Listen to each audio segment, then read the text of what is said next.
புதுவை அமிர்தா குரல் மெய்யன்பர்களே, புதுச்சேரிக்கு செல்லுகின்ற பொழுது பாரதிதாசன் ஞாபகம் வருகிறது.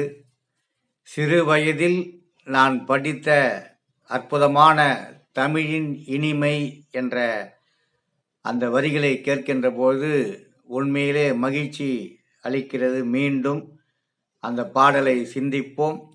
கனியிட ஏறிய சுளையும் முட்டல் கழையிட ஏறிய சாரும் பனிமலர் ஏறிய தேனும் காய்ச்சிய பாகிட ஏறிய சுவையும் நனி பசு பொழியும் பாலும் தென்னை நல்கிய குளிரில நீரும் இனியன என்பேன் எனினும் தமிழை என்னுயிர் என்பேன் கண்டீர். நாக்குக்கு சுவை தரக்கூடிய கனியிட ஏறிய சுளை, பலாப்பழத்துக்குள்ளே ஏறிக்கிற சுவையும், முட்டல் கழையிட ஏறிய சாரும், அடிக்கரும்பு இனிக்கும் நுனிக்கரும்பு கசக்கும். ஆகவே முட்டல் கரும்பு அடிக்கரும்பு தான் முட்டியிருக்கும் அந்த சாரும், பனிமலர் ஏறிய தேனும், தேன் மிக சுவையானது. அதுவும் பனிமலர் ஏறிய தேன் இன்னும் காலையிலே ஃப்ரெஷ்ஷாக வரக்கூடிய தேன் சிறப்பு. புதுச்சேரி காமராஜர் மணிமண்டபத்திற்கு கல்வி தந்தை கொடுத்தவர், தமிழை நமக்கு கற்றுத்தந்தவர் பாரதிதாசன். காமராஜர் மணிமண்டபம் அருகே செல்கிறோம். காட்சி பாகிட ஏறிய சுவையும், காய்ச்சுகிற பாகுதான் சுவை அதிகமாகும். சர்க்கரை பாகு, வெள்ளை பாகு, வெல்லம் பாகு. சர்க்கரை வெள்ளை கலராக இருக்கும், நம்முடைய வெல்லம் அது ஒரு வித்தியாசமான பழுப்பு நிற கலர் இருக்கும். அதிலே போட்டு அந்த குலோப்ஜான், அதிர்ஷ்டம் இப்படியெல்லாம் செய்கின்ற போது காய்ச்சிய பாகிட ஏறிய சுவை மிக அற்புதமானது. நனி பசு பொழியும் பால், நனி பசு நல்ல நல்ல எந்த விதமான நோய் இல்லாமல் திடகாத்தமான பசு பொழியணும். மழை பொழிகிறது என்று சொல்வதை போல நனி பசு பொழியும் பாலும் தென்னை நல்கிய குளிரென நீரும். தென்னை மரத்திலிருந்து ஒரு குளிர்ச்சி தரக்கூடிய நீர் இனியன என்பேன். இந்த சுளை, சாறு, பாகு, தேனு, பொழிகிற பால், இளநீர் எல்லாம் எனக்கு இனிமையானது. சாப்பிடுகின்ற போது மகிழ்ச்சியாக இருக்கும். ஆனால் தமிழ் என் உயிர் என்பேன் கண்டீர் என்று அற்புதமாக அந்த முதல் பதிகத்திலே பாடியிருக்கிறார். அடுத்த பதிகத்தை பார்ப்போம். பொழிலிடை வண்டின் ஒளியும் ஓடை புனலிடை வாய்க்கும் களியும் குழலிடை வாய்க்கும் இசையும் வீணை கொட்டிடும் அமுத பண்ணும் குழவியில் மழலை பேச்சும் பெண்கள் கொஞ்சிடும் இதழின் வாய்ப்பும் விலகுவேனும் தமிழும் நானும் மெய்யாய் உடலுயிர் கண்டீர். முதல் பதிகத்திலே நாக்குக்கு சுவை தரக்கூடியவற்றை சொன்னார். அடுத்தது காதுக்கு இனிமை தரக்கூடிய அந்த ஒளியை சொன்னார். அடுத்த பதிகம் அற்புதமான பதிகம். பயிலுறும் அண்ணன் தம்பி அக்கம் பக்கத்து உறவின் முறையார் தயமிக உடையாள் அன்னை என்னை சந்ததம் மறவாத தந்தை குயில்போர் பேசிடும் மனையால் அன்பை கொட்டி வளர்க்கும் பிள்ளை அயலார் ஆகும் வண்ணம் தமிழின் அறிவினில் உரைத்தில் கண்டீர். இரண்டாவது பதிகத்துக்கும் மூணாவது பதிகத்துக்கும் விளக்கத்தை தெரிந்து கொள்வோம். பொலியிடை என்றால் சோலை. சோலையிலே வட்டமடிக்கிற வண்டு ஒரு ஒலி எழுப்பும், அந்த ஒலியும். ஓடையிலே புனலிடை வாய்க்கும் களி, புனல் என்றால் நீர், ஓடையிலே ஓடுகிற நீர் தருகிற அந்த ஒலியும். குழலிடை வாய்க்கு இசையும், குழல் என்றால் புல்லாங்குழல் கொடுத்த மூங்கில்களே என்று சொல்லக்கூடிய அந்த புல்லாங்குழல் கொடுக்கிற இசையும். வீணை கொட்டிடும் அமுத பண்ணும் ராகம், வீணை தருகின்ற ராகம். குழவிகள் மழலை பேச்சும், குழந்தைகள் மழலை பேச்சு அவ்வளோ இனிமையானது. அந்த குழவிகள் மழலை பேச்சும் பெண்கள் கொஞ்சிடும் இதழின் வாய்ப்பும். பெண்கள் எவ்வளவு இனிமையாக பேசுவார்கள். அவர்களுடைய பேச்சும் விருப்பம் விழைகுவ வேணும், விருப்பம்தான். ஆனால் தமிழும் நானும் உண்மையிலே தமிழும் நானும் மெய்யாய் உடல் உயிர் கண்டீர். உண்மையிலே இதெல்லாம் எனக்கு பிடிக்கும். ஆனால் உண்மையிலே சொல்லணும்னா தமிழின் நானும் உடலும் உயிரும் போன்றது பாருங்கள் என்று கண்டீர் என்று சொல்லுகிறார். இந்த 3வது பதிகத்தில் பயலூரும் அண்ணன் தம்பி, அதுதான் ரொம்ப வித்தியாசமான ஒரு பதிகம். என்னோடு கூட இருக்கிற அண்ணன் தம்பி, அக்கம் பக்கத்து உறவு, அத்தை மாமா, பக்கத்து வீட்டுக்காரர், தெரிஞ்சவர், வந்தவர், போனவர், தயமிக உடையாள் அன்னை, கருணை, தயவு, கருணை உள்ள என்னுடைய அம்மா, என்னை சந்ததம் மாறாத தந்தை, என்னை அன்பை என்றுமே கொட்டி வளர்க்கிற தந்தை, உயிர் போர் பேசிடும் மனையாள் மனைவி, அன்பா, குயில் எப்படி கூவுது அன்பா, அதே போல அன்பாக இருக்கக்கூடிய என் மனைவி, நான் அன்பை கொட்டி வளர்க்கும் குழந்தைகள், பிள்ளைகள் எல்லோரும் எனக்கு பிடிக்கும்தான். ஆனால் இவர்களெல்லாம் அயலார் ஆகும் வண்ணம், இவங்கெல்லாம் யாரோ தெரியல, அயலான் வேறொருவராக எனக்கு தோன்றுகிறார்கள். எப்படி என்றால், தமிழ் என் அறிவினில் உரைதல் கண்டீர். தமிழ் என் அறிவில் வந்த பிறகு இவங்கெல்லாம் அயலாராகிவிட்டார்கள். கண்டீர் பாரீர் என்று சொல்கிறார். அப்பேற்பட்ட பாரதிதாசன் கவிதைகளை படிக்க படிக்க நமக்கு பரவசம் ஏற்படுகிறது.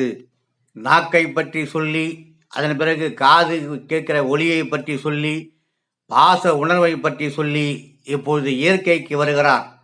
4வது பதிகத்திலே நீல சுடர்மணி வானம், ஆங்கே நிறைய குளிர் வெண்ணிலாவாம், காலை பரிதியின் உதயம், ஆங்கே கடல் மேல் எல்லாம் ஒளியாம், மாலை சுடரினில் மூழ்கும் நல்ல மலைகளின் இன்பக் காட்சி, மேலென எழுதும் கவிஞர் தமிழின் விந்தையை எழுதத் தருமோ. இயற்கையை பற்றி அருமையாக எழுதியிருக்கிறார். இதான் கீழூர், நம்முடைய கீழூர் சிறப்பு. நமக்கு விடுதலை வாங்கி தந்த ஊர் கீழூர். கீழூர் நினைவு மண்டபத்தை சுற்றி செல்லுகிறோம். அந்த இயற்கையை பற்றி சொன்னார். நீல சுடர் மணி வானம், நீல சுடர் மணி போல இருக்கிறது, நீலமணி போல வானம் இருக்கிறது. ஆங்கே நிறைய குளிர் வெண்ணிலாவாம், நிறைய குளிர்ச்சி தரக்கூடிய இடத்துல ஒரு வெண்ணிலா இருக்கிறது என்று சொல்கிறார்கள். காலை பரிதியின் உதயம், காலை பரிதியின் உதயம் என்றால் சூரியன் காலையில உதய சூரியன் உதயமாகின்ற போது அங்கே கடல் மேல் எல்லாம் ஒளியாம். அந்த சூரியன் உதயமாகின்ற பொழுது பார்த்தீங்கன்னா அந்த கடல் தண்ணியில் அந்த வெளிச்சம் ரிஃப்ளெக்ட் ஆகும். அதுதான் சொல்லுகிறார். அதே போல நம்முடைய வெண்ணிலாவாம், மாலை சுடரினில் மூழ்கும், மாலை சுடர் மூழ்கும் பொழுது நல்ல மலைகளில் இன்பக் காட்சி, அந்த சூரியன் மறைகின்ற போது மலைகளை பார்க்கின்ற போது இன்பக் காட்சி. இதெல்லாம் நீங்க பெருசா எழுதுறீங்க, சிறப்பா எழுதுறீங்க, அருமையா எழுதுறீங்க. ஆனால் தமிழின் விந்தையை எழுத தரமோ, உங்களால தமிழினுடைய விந்தையை எழுத உங்களால முடியுமா என்று கேட்கிறார். அப்பேற்பட்ட புரட்சி கவிஞர் பாரதிதாசன், உங்களால் தமிழை எழுதவே முடியாது. மலைகளை எழுதலாம், வானத்தை எழுதலாம், நிலவை எழுதலாம், சூரியனை எழுதலாம், அதன் ஒளியை எழுதலாம், இயற்கை எழுதலாம். ஆனால் தமிழுடைய அனைத்தையும் உங்களால் சிறப்பை உங்களால் எழுத முடியவே முடியாது. எழுத முடியாத சிறப்புகள் ஏராளம் இருக்கிறது என்று சொல்லுகிறார் நம்முடைய புரட்சி கவிஞர் பாரதிதாசன். முதலிலே நாக்குக்கு இனிமை தரக்கூடிய சுவைகளை பற்றி சொன்னார். அதிலே காதுகளுக்கு இனிமை தரக்கூடிய ஒளியை பற்றி சொன்னார். பாசமுள்ள உறவுகளை பற்றி சொன்னார்.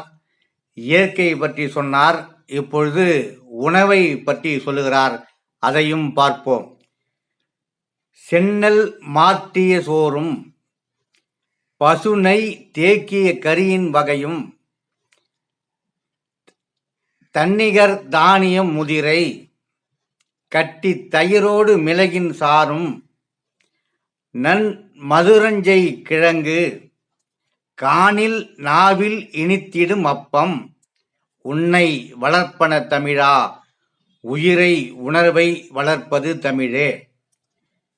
நம்மையெல்லாம் வளர்ப்பது அந்த சோறு, பசுனை தேக்கிய கறி வகைகள், தன்னிகர் தானியம் முதிரை, அது ஒரு பருப்பு வகை முதிரை, கட்டி தயிர், தயிர் கடைசியிலே போட்டு தயிர் சாதம் சாப்பிடுவோங்களே அந்த தயிர், மிளகின் சாறு, மிளகு ரசம், நன் மதுரஞ்சை கிழங்கு, ஒரு அழகான உருளைக்கிழங்கு, ஏதோ ஒரு கிழங்கு, மதுரஞ்சை கிழங்கு, காணில் நாவினில் இனித்திடும் அப்பம், பார்க்கும்போதே நாவில் எச்சி ஊருன்னு சொல்லுவாங்களே, நாவில் இனிப்பை சுவை தரக்கூடிய அப்பம். இவையெல்லாம் செந்நெல், நெல் சோறாக மாறிய நெல் அரிசியாகி மாறி அப்புறம் சோறாக மாறுகிற அந்த சோறு, பசு நெய் போட்டு வதக்கிய காய்கறி வகைகள், கூட்டு பொரியல் ஏதோ ஒன்று வகை, தன்னிகர் தானியம் முதிரை, இந்த பருப்பு வகை, அதாவது தோரம் பருப்பு போட்டு சாம்பார் வைக்கிறாங்களா ஏதோ ஒன்று பருப்பு, கட்டி தயிர், அப்படியே கட்டி தயிர் வெட்டி எடுத்து என்று சொல்வதை போல கட்டி தயிர், மிளகு ரசம், செரிப்பதற்காக மிளகு ரசம், மிக பருப்பு போட்டு மிளகு ரசம் வச்சா மிக அற்புதமாக இருக்கும் அந்த ரசம், நன் மதுரஞ்சை கிழங்கு, கிழங்கு வகைகள், அது உருளைக்கிழங்கு, சேப்பங்கிழங்கு, நிறைய கிழங்கு இருக்குது, கருணைக்கிழங்கு, அந்த கிழங்கு, அது கூட்டு பொரியல் எதாவது வைப்பாங்கல்ல அந்த கிழங்கு, காணும் போதே நாக்கில் எச்சி ஊர்ந்து இனிக்கிற சுவை ஏற்பட்டுவிடும் நாக்கிலே அந்த அப்பம். இதெல்லாம் உன்னை வளர்க்கும் தமிழா, நல்லா குண்டாக்கும், வளர்ச்சி அடையும், உடம்பு நல்லா ஆரோக்கியமாக இருக்கும், சிறப்பாக இருக்கும். ஆனால் உயிரையும் உணர்வையும் வளர்க்கக்கூடியது தமிழே. ஆகவே இந்த கனியிட ஏறிய சுளையும் பாடல் தமிழுடைய தனித்தன்மையை மிக அற்புதமாக, இயற்கையை பற்றி, சோரை பற்றி, நம்முடைய அண்ணன் தம்பி உறவை பற்றி, உறவுகளை பற்றி, காது ஒளியை பற்றி, நாக்கு சுவையை பற்றி மிக அற்புதமான எழுதி கடைசியிலே என் உயிர் தமிழ் என்று சொல்லிய புரட்சி கவிஞர் நினைப்போம் நமக்கு விடுதலை வாங்கி கொடுப்பதற்கு முக்கியமான, இந்தியாவோடு சேர்வதற்கு முக்கியமான இடம் இந்த கீழூர். அந்த கீழூர் மணிமண்டபத்தை பார்த்து மறுபடியும் வணக்கம் செலுத்திவிட்டு, புரட்சி கவிஞர் புகழ் ஓங்குக, வாழ்க தமிழர்கள், வளர்க தமிழ்.